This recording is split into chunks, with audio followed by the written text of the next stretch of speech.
Yeah, welcome to a special edition of the Akashic Portal Weekly. We're doing a monthly. What is necessary to know for September 2020? I'm Jen Duchene, jenduchene.com. And I'm using the illuminating journey cards that I created with the help of the Akashic Records.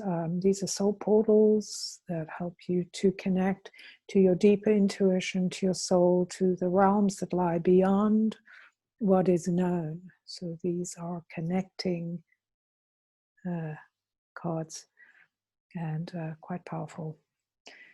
So I've already asked the question, what do we need to know for September? And I'm just going to do a quick pull and see what's coming up. So the first card that comes up is one of the level cards, the numbers, and this is a 7. And one of the things that's interesting about the 7 is the way it points like an arrow towards the above, right? So it's pointing us towards what lies above us, to the unknown, to the wisdom that surrounds us, that's available to us.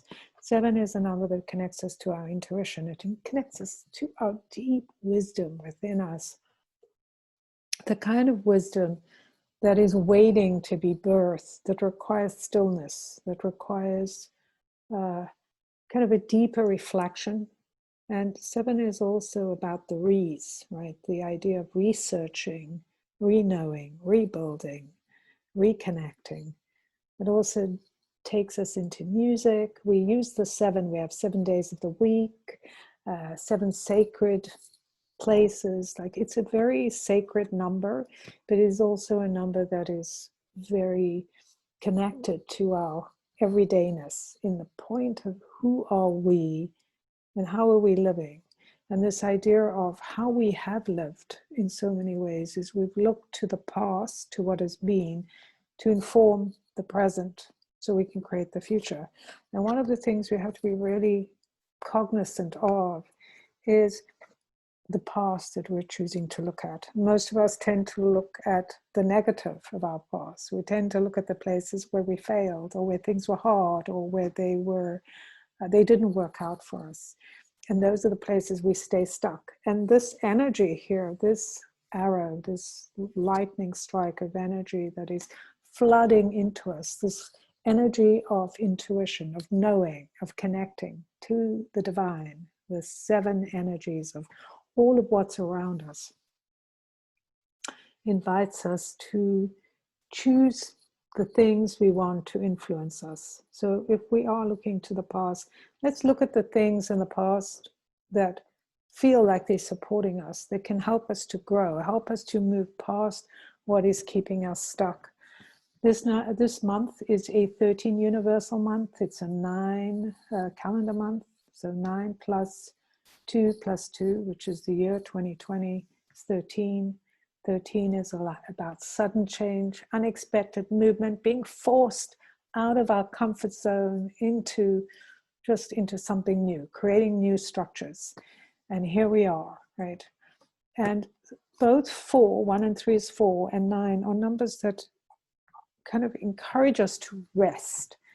And this number here, 7, is also a number that encourages us to rest. Rest, knowing that we are expanding, we're integrating, we're learning, we're discovering. When we start to delve into the wisdom of our bodies, into the wisdom of our souls, into the wisdom of what's available to us, the wisdom of the earth, and what lies beyond, right? What lies beyond the known, what lies beyond the limitations of our thinking and how we've treated ourselves in limiting ways, in negative ways. This number is saying break the habits with those things and really go deeper into what is possible, what is potential, what is the thing, the seed, the energy that's going to awaken you and take you down a new path, because the world is changing. And we've had so many signs, and we're in the midst of so much change that we cannot even grasp it with our known minds, with the history we've looked at. We have no memory of the time we're in. So this number urges you to look wider, look deeper, look to the things, to the mysteries, and allow the mysteries to become part of who you are.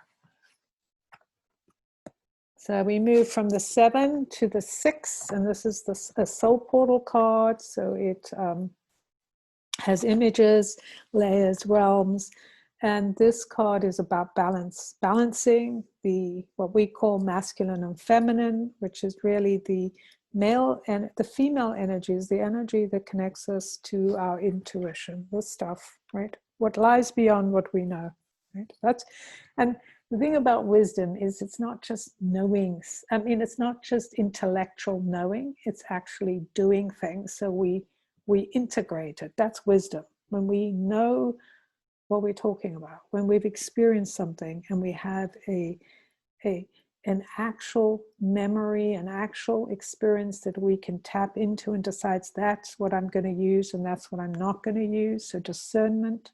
And then when we come to balance, and the female is the intuitive energy. What we call female is the energy of information coming in. It's our imagination. It's our opening to all of these ideas, like the 7, right? Opening to what's possible. And then the male energy, or what we call the male energy, is the right action. It's the information comes in, the idea, the creativity, the thought, and then the intention, the thing that makes it real, that brings it into the world of material that we now manifest, make with our hands. We bring it alive. We have an idea. We have a thought that we want to bring forward and experience in this world. So this is that energy of bringing the two sides together. Both have value.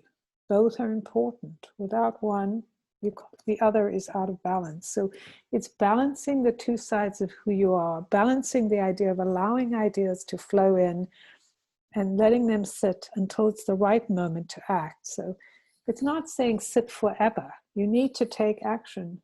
And maybe the action is I need to sit longer, or I'm ready to move. I'm ready to take action. So it's building that relationship between the two sides of you, getting more hooked into what is needed, as opposed to let me just sit here and not do anything. Let me just think about it because it's safer. It's seeing the energy of how flow, how water, how liquid, how the roses, how everything feeds the other, and everything is connected. Even the fact that these two aspects of the self, what they call the Hieros Gamas, or the alchemical marriage, is this idea of connecting your soul and spirit to your physical form, which is what we're doing right now. We're experiencing this in this time, is becoming more integrated and less dense, right? So we can see greater potential. And as we see the snake is the energy of the intuition, the potential. Sometimes we fear the potential, like the number 13, like the number 7. This idea of being afraid that because something's different and we don't know what it is, that we should destroy it or attack it, or give it a name that people can now start to laugh at it. We have these habits in our world of bullying and mocking and dismissing the mystery of life. And these cards are talking about embracing the mystery so that we can become whole, so that we can understand who we are and we accept who we are and we love who we are, so we can then move higher, further, faster together, that we all then get this energy, this push behind us going, I don't know everything. I don't need to know everything. But what I do know is that I want to integrate what I know, right? I want to have this experience. I want to look up. I don't want to just look down. I don't want to just see what's wrong with life, what's wrong with my past. I want to see what's right with it. What can I do? What can I hook into that's going to propel me to another place, to see life with an open heart, with a loving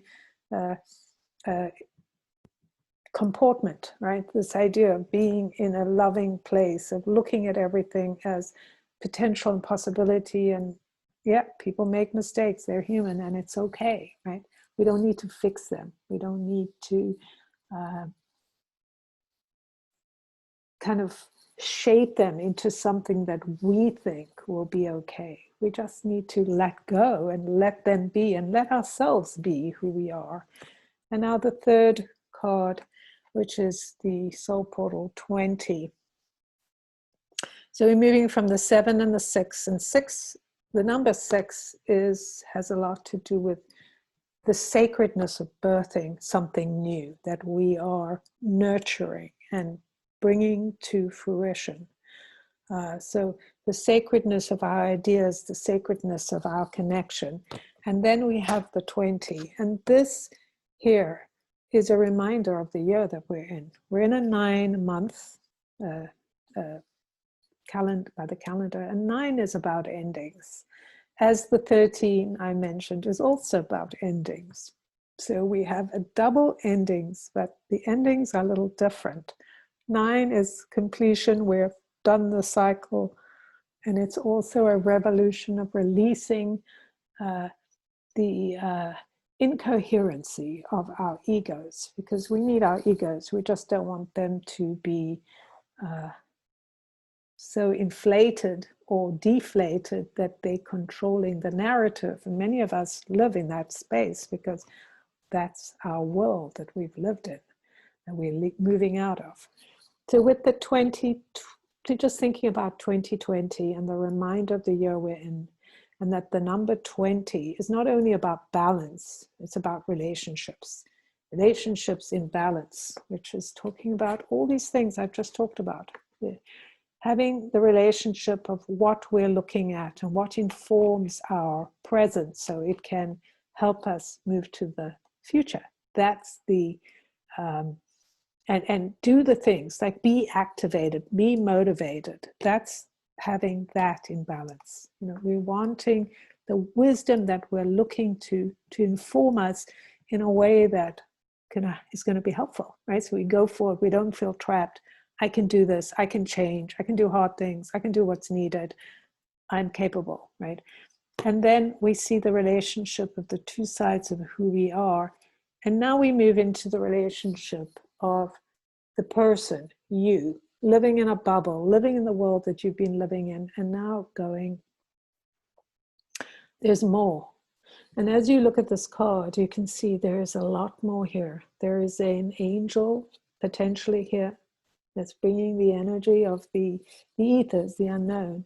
There's also dolphins bringing crowns, and there's snow here, and dolphins live in warm waters. So this card, it even has a bridge. It's about the relationship of opposites. It's the relationship of what we think is impossible, the idea of water in all its forms, that it can move from snow to air, to warm water, to anything in between. It is a material that changes, it flows, it reminds us of our intuition and how we need to live in the world. It's a very powerful reminder of how we create harmony in our lives. It's not by knowing what's coming, but by being who we need to be in this moment, being connected to what we are in relationship to the world we live in. How are we in relationship to ourselves, to the people around us, to the things we think about, to the desires we have, to how we limit ourselves or how we allow ourselves to grow? You know, what are we putting in our way? Are we creating obstacles? Or are we making our path easier? The 20 is a number that allows us to rise above our learning. So we come to a new space that we can explore and connect and intuit and then connect out in the world. It's a number that allows us not only to receive information, because it's the connector, 20 or the 2, that it also is the connector out in the world. How we make the invisible real in a different format. So this reading, and this talks to this month, is very much about how we make the invisible real. This month is a month where we get to break through our old belief systems, where we get to break through our fear around being connected to ourselves, being connected to the earth, and being connected to the greater mysteries, to the universe, to the cosmos. And this is what will inform us and help us shape that new world we're entering. If we have the courage to break out of our bubble and move towards the mystery, move towards the crown, accept the crowning we're being given, and make this the stepping stone to take us where we need to go. There you have it. Love to hear what you think about it. I will talk to you soon.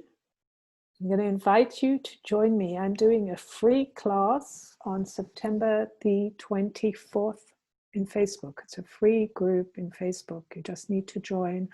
I'll post the link below. You just come and join the group.